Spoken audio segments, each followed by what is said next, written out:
Nous allons résoudre l'équation trigonométrique tangente 2x plus cotangente x égale 8 fois le cosinus au carré de x. Alors une bonne idée quand il y a des tangentes et des cotangentes qui apparaissent dans la même équation consiste à remplacer tangente et cotangente par leur définition sinus sur cosinus. Souvent c'est une bonne idée, si ça ne mène pas au but, il faudra essayer autre chose. Mais préalablement à tout ça, évidemment, on va gérer les conditions d'existence puisque les dénominateurs ne peuvent pas être nuls, ce qui revient à dire que cosinus de 2x ne peut pas être égal à 0. Donc 2x ne peut pas être un multiple impair de 90, donc x ne peut pas être un multiple impair de 45. Et pour l'autre dénominateur, le sinus de x ne peut pas être égal à 0, donc x ne peut pas être un multiple de 180. Ce qui revient, au niveau du cercle trigonométrique, à exclure pour x les valeurs qui correspondent aux points 0 degré, 45, 135, 180, 225 et 315 degrés. Bien. Une fois qu'on a remplacé tangente et cotangente par leur définition, l'idée ici est sans doute de réduire au même dénominateur. On ne va pas encore s'intéresser tout de suite, et peut-être même pas du tout, au fait qu'on aperçoit ici le sinus et le cosinus d'un angle double. On réduit au même dénominateur et on obtient comme numérateur sinus de 2x fois sinus x plus cosinus de 2x fois cosinus x.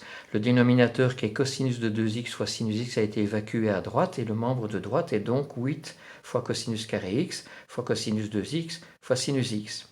Ça permet de faire apparaître au membre de gauche cos cos plus sin sin avec le même angle 2x de chaque côté du plus et x aussi. C'est la formule d'addition des cosinus, c'est le cosinus de 2x moins x ou x moins 2x. Au niveau du cosinus, ça ne change rien. Autrement dit, ça vaut le cosinus de x. Et comme ça, dans le membre de gauche, il y a cosinus de x, et dans le membre de droite aussi. Et ça, c'est intéressant puisque un des objectifs que l'on poursuit, c'est de factoriser l'équation. Et donc, si on peut mettre quelque chose en évidence, c'est toujours bien.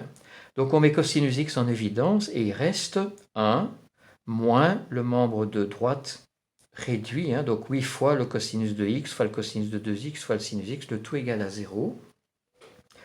Alors, le facteur entre parenthèses, eh bien, fait apparaître cosinus x fois sinus x. Chaque fois qu'il y a le produit d'un sinus et d'un cosinus avec le même angle, eh bien, il faut penser à la formule de l'angle double.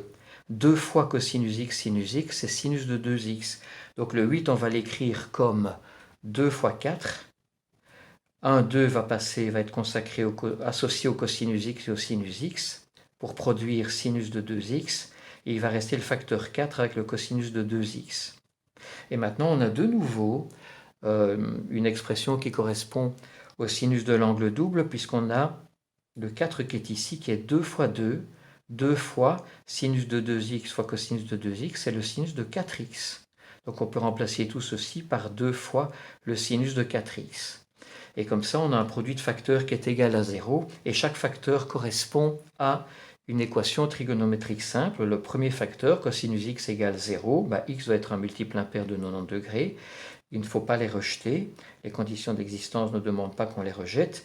Et le deuxième facteur, le sinus de 4x, doit être égal à 1 demi. 4x est donc un angle dont le sinus est 1 demi. Et donc 4x vaut ou bien 30 degrés, ou bien son supplémentaire 150 degrés, auquel on rajoute k fois 360. Pour avoir x, on divise tout par 4, et donc x vaut 7 degrés et demi plus k fois 90 degrés, ou bien 37 degrés et demi plus k fois 90 degrés. Aucune de ces valeurs n'est à rejeter pour respecter les conditions d'existence, et donc on doit garder toutes ces valeurs, et l'ensemble des solutions complets contient donc les multiples impairs de 90, plus auquel on rajoute 7 degrés et demi plus un multiple de 90, et auquel on rajoute 37 degrés et demi plus un multiple de 90. Voici les valeurs qui se trouvent comprises entre 0 et 360 degrés puisque c'est demandé. Voilà.